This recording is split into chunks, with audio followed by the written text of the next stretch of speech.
त्वदीयपादपङ्कजं नमामि मातु नर्मदे। त्वदीयपादपङ्कजं नमामि देवी नर्मदे। नर्मदे हर हर। ओम।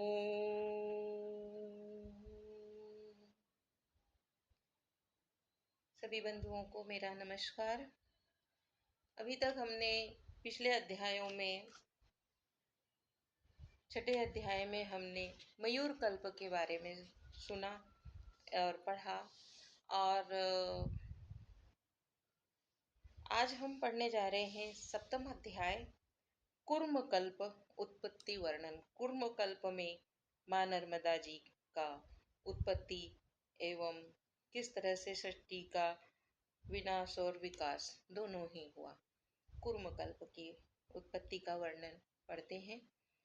तो श्री मार्कंडेय जी बोले, हे धर्मराज, एक बार पूरी सृष्टि का विनाश हो जाने पर पूरा चर अचर जलमग्न हो गया। एक कार्णव संपूर्ण अंधेरे में डूब गया। तब अंधकार से पूर्ण उस महासमुद्र में अकेले ब्रह्मा खद्योत जुगनू रूप में वाले होकर दिव्य 1000 वर्ष तक भ्रमण करते रहे। वहां ब्रह्मा जी ने सहस्त्र योजन विस्तीर्ण अपरिमित और सर्वश्रेष्ठ 12 सूर्यों के समान तेजस्वी, हजारों चरणों और नेत्रों वाले कश्यप शरीरधारी शयन मुद्रा में उस परमेश्वर को पैवारिधि में देखा। उन्हें देखकर आश्चर्य में पड़े ब्रह्मा जी उन्हें धीरे धीरे जगाने लगे। वेद वेदांगों में होने वाली स्तुतियों एवं मांगलिक वचनों से जगाते हुए ब्रह्मा जी ने कहा, हे वाचस्पते, वाणी के अध्यक्ष महापुरुष, तुम जाग जाओ, तुम्हें हमारा नमन स्वीकार हो। परमेश्वर, तुम्हारे उदर में संपूर्ण जगत स्थित है। परम तेजस्वी, जिसे आपने पहले समेट लिया था, उसे आप मुक्त कर दें। देखिए, यह ब्रह्मा की रात्रि व्यतीत हो चुकी है, अब दिवस का समय प्रारंभ हो रहा है। सर्वलोक के संपूर्ण विश्व के स्वरूप का विचार कर जिससे जगत की सृष्टि हो, वैसा करें। तब कश्यप रूप में स्थित शंकर जी ब्रह्मा जी के वचन सुनकर उठकर खड़े हो गए और प्रलय के समय काल के ग्रास बने हुए लोकपालों सहित ग्रासभूत तीनों लोगों को बाहर करने लगे। देवता, दानव, गंधर्व, यक्ष, सर्प, राक्षसों सहित चंद्रमा, सूर्य आदि सभी ग्रह उनके शरीर से निकल रहे थे। तत्पश्चात भगवान शंकर ने समुद्र में सब जगत का यथा योग विभाग कर विशाल पाषाण एवं जल से पूर्ण नदी, तालाब से समृद्ध वृक्ष, औषधि तथा स्वल्प जलाशयों से परिपूरित पृथ्वी को श्रेष्ठ हिमालय पर्वत तथा श्वेत पर्वत और समुन्नत शिखर वाले महाकौशल के साथ ही अन्य पर्वतों को देखा। जम्बूद्वीप, कुशद्वीप, क्रौंच, शालमणि, पुष्कर, प्लक्ष और शाक द्वीपों को तथा लवण, इक्ष, सर्पी, घृत, दधि, क्षीर, सुरा आदि पूर्ण समुद्रों को एवं महापर्वत लोकालोक को भी आपने सामने देखा। 4 योनियों से युक्त चराचर जगत के उसी परमेश्वर ने युग के रूप में निकलते देखा। प्रभु ने बिखरे हुए शैल शिखर को, जो नदी तालाब रहित थे, वहीं असंख्य तरंगों से चंचल जलवती विविध भंवरों से भरपूर अनेक औषधि लता से विकसित विभिन्न कमल और शिला तलों में व्याप्त अनेक विचित्र जाति वाले हंस, सारस आदि पक्षियों से शब्दायमान एवं मत्स्य, कच्छप आदि जल जीवों से पूर्ण दिव्य माया रूप वाली सुंदर श्यामल मेघ के समान और चमकते स्वर्णिम कांति वाले अनूप जल से पूर्ण नदी को भगवान शंकर ने देखा। उस नदी के बीच नवीन मेघ के श्यामल श्यामल विशाल जंघा, कटी भाग तथा स्तन वाली अनुपम वस्त्रों और दिव्य अलंकारों से अलंकृत नुपुर, पादभूषण, पाजेबादी के शब्दों से मन को आकर्षित करने वाली और केयूर बाजूबंद से सुशोभित योग माया रचित आश्चर्यजनक दिव्य आभूषणों से आभूषित अव्यक्त शुद्ध अंगों वाली परम सौभाग्यशालिनी स्त्री रूप धारण किए हुए सबको आनंद देने वाली ऐसी देवी नर्मदा जी को शंकर ने जी ने देखा। उन्नत उरोजों वाली सुंदर कमल पत्र के समान विस्तीर्ण नेत्रों वाली देवाधिदेव शंकर की स्तुति करती हुई जल से ऊपर निकलती हुई उस कल्याणी को देखकर विस्मित हृदय हुआ। मैं उसके निर्मल जल में स्नान कर उनकी स्तुति करने लगा। वेद शास्त्र पुराण सम्मत मंत्रों से प्रसन्न होकर मैंने उनकी प्रेम से पूजा की। हे राजन, पहले उत्पन्न हुए चराचर को भी मैंने वहां देखा। देवता असुर गंधर्व नाग आदि सब दिखलाई दिए। इस महाभागा नर्मदा को भी देखा जो कभी क्षीण नहीं हुई। हे धर्मराज, महादेव जी की कृपा से उनके ही अंग से उत्पन्न हुई इस नर्मदा का मैंने बार बार दर्शन किया, हर युग में दर्शन किया। जो श्रेष्ठ ब्राह्मण आदि श्रद्धालु कुर्म कल्प में प्रादुर्भाव की इस कथा को पढ़ते हैं या श्रवण करते हैं, वे भी अपने सब दुष्कर्मों से मुक्त हो जाते हैं। इति श्री सप्तम अध्याय संपूर्ण। नर्मदे हर, इसमें हमने कुर्म कल्प की कथा सुनी जो श्री मार्कंडेय जी ने होते हुए देखा और फिर से पृथ्वी को ऊपर आते हुए देखा और पृथ्वी पे चराचर वस्तुओं को देखा। नर्मदे है।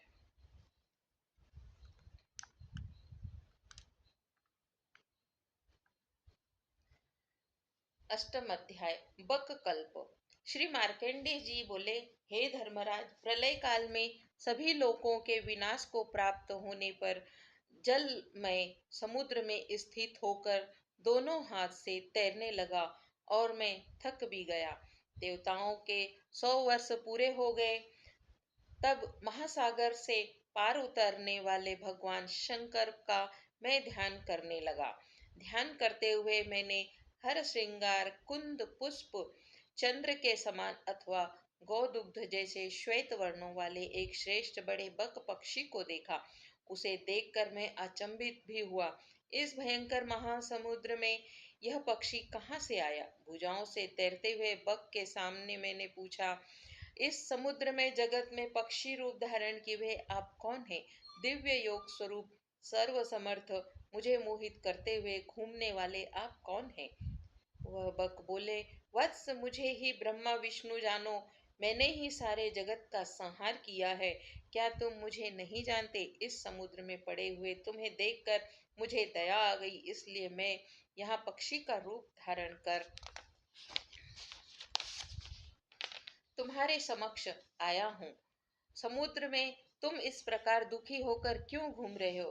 हे ब्राह्मण, तुम शीघ्र ही मेरे पंखों में प्रवेश करो, जिससे तुम्हें विश्राम प्राप्त हो। बक द्वारा ऐसा कहने पर हे राजन, तब मैं जल में घूमता हुआ उसके पंखों में छुप गया। हजारों युगों के अनंतर मैं समुद्र के मध्य में पड़ा हुआ भी थकावट से रहित था। तभी सहसा मैंने दशों दिशाओं में कुछ नुपुरों की ध्वनि से मिश्रित अद्भुत उत्तम शब्द सुना। वह समुद्र का संपूर्ण जल सहसा मिट गया। यह क्या? ऐसा विचार कर समुद्र का संपूर्ण जल सहसा मिट गया। यह क्या? ऐसा विचार कर मैं दिशाओं को देखने लगा। तभी वहां वस्त्र और अलंकारों से भूषित नुपुर धारण कर 10 कन्याएं उन दिशाओं के सामने आई। कोई चंद्रमा के समान, कोई सूर्य के समान कांति वाली तथा धन अंजन जैसी वर्ण वाली, कोई अन्य रक्त कमल के समान छटा वाली थी। अनेक रूप धारण करने वाली, प्रिय दर्शन वाली, अनेक अलंकारों से अलंकृत, सुंदर व्रत वाली वे कन्याएं अर्घ्य पाद्य और पुष्पमालाओं से बक रूपी श्री शंकर जी की पूजा कर स्थित हुई। वह तब वह अद्भुत दर्शन वाला पर्वताकार बक पक्षी सहसा भयंकर समुद्र के जल में प्रविष्ट हुआ। हजारों योजन तक विस्तीर्ण भूमंडल में वह घूमा। तदनंतर पंचरत्नों से युक्त दिव्य स्फटिक मणियों से जड़े सोने के स्तंभों से मनोहर दिव्य भूमंडल में 1000 योजन पर्यंत लंबा, उसमें द्विगुणित विस्तृत बावड़ी तथा कूपों से पूर्ण बड़े बड़े भवनों से शोभित उन्नत अट्टालिकाओं एवं कल्प वृक्षों से सुशोभित 7 पताकाओं से युक्त एक श्रेष्ठ पुरुष को मैंने देखा, जो बड़ा ही रमणीक था। विविध रत्नों से पूर्ण पताकाओं से उज्जवल वेदिका वाले 100 योजन पर्यंत फैले हुए उस द्विगणित चौड़े एक दूसरे रमणीय पुर को देखा। उस संयुक्त पुर में के बीच एक विशाल उत्तम पवित्र जल वाली अनेक रत्न और शिला संयुक्त एक नदी दिखाई दी। उसके तट पर मैंने चमकने वाली बिजली एवं सूर्य के समान कांति वाली इंद्रनील महानील मणियों से सब और जुड़े हुए, कहीं अग्नि के समान रूप वाले और कहीं इंद्रधनुष के समान कांति संपन्न, कहीं धूमिल, कहीं पीले और कहीं लाल, कहीं सफेद, इस प्रकार के अनेक वर्णों से विचित्र चित्रित अद्भुत दर्शन वाले ब्रह्मा, विष्णु, इंद्र, साध्य, नंदीश्वर, गणेश, सूर्य आदि देवों से घिरे हुए लिंग स्वरूप इष्ट जो महान तेजो लिंग भी है, उसे मैंने देखा। तदनंतर सभी और अलौकिक आभूषणों से विभूषित आंखें बंद किए हुए सोए पड़े देवदानों को भी देखा। फिर कमल पत्र के समान नेत्रों वाली परम सुंदरी व 10 कन्याएं उस नदी के जल में स्नान कर मनोहर दिव्य पुष्पों से पक्षी के साथ तेजोलिंग को विधि पूर्वक अर्घ्यपाद्य और उपचारों से पूजने लगी। तत्पश्चात उसी श्रेष्ठ पुर में वे 10 कन्याएं उस दिव्य लिंग की पूजा कर मेघों में बिजलियों की भांति विलीन हो गई। यह 10 कन्याएं हमारी 10 दिशाएं हैं। यह वह पृथ्वीराज तथा स्त्रियां और देवगण सभी अदृश्य हो गए, केवल लिंग ही स्थित रहा, जिसे मैं विस्मित होकर पूज रहा था। तदनंतर दुख से मोहित चित्त होकर मैं यह सब शंकर की माया है, यह चिंतन करने लगा। उसी समय दिव्य वस्त्राभूषणों से विभूषित मेघों को प्रकाशित करने वाली बिजलियों की भांति संपूर्ण संसार को प्रकाशित करती हुई सी सुंदर कन्याएं पुनः उतरकर दिव्य सुवर्णमय कमलों से अर्चना करके वे अलंकृत कन्याएं शीघ्र ही उस जल में प्रविष्ट हो गई। वे अन्य भी उसी श्रेष्ठ नगर में प्रविष्ट कर गए। मैं तो बारंबार शिव का पूजन करती हुई उस अमर कन्या को देखता रहा। उसी समय मैंने कमल नेत्र वाली उस सुंदरी से पूछा, हे देवी, शंकर का पूजन करने वाली इस पुर में रहती हुई तुम कौन हो? इस सारी स्त्रियां जो आई थी वो कहाँ गई?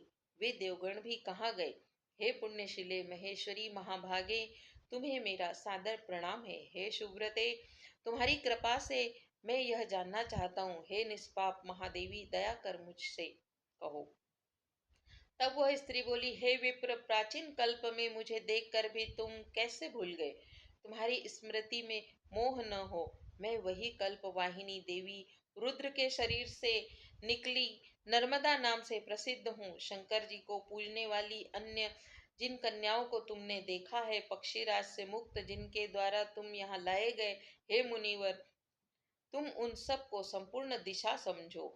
और इस बक पक्षी के रूप में ये महायोगी महेश्वरी ही हैं। इनके द्वारा वह शंकर शिवलोक से यहाँ लाए गए हैं। हे ब्राह्मण, वह महादेव तेजोलिंग के रूप में स्थित है। सुर असुर आदि जगत के गुरु वह शंकर ब्रह्मा विष्णु इंद्रादि के द्वारा पूजित होते हैं, जिस कारण इसमें चराचर जगत लय का को प्राप्त होता है। उससे पुराणाचार्यों ने इसे लिंग कहा है। इस उस ईश ने ही पहले माया से सब देवगणों आदि को संक्षिप्त किया है और सब लीन भी हो चुके हैं। अतः हे लोकेश, इस समय वे नहीं दिखाई देते। ब्रह्मा के द्वारा पुनः सृष्टि होने पर वे दृश्य रूप हो जाएंगे। अतः वही मैं लिंग पूजा करने में तत्पर नर्मदा नाम वाली हूँ। मैं सहस्त्रों युगों से रुद्र की दासी हूँ।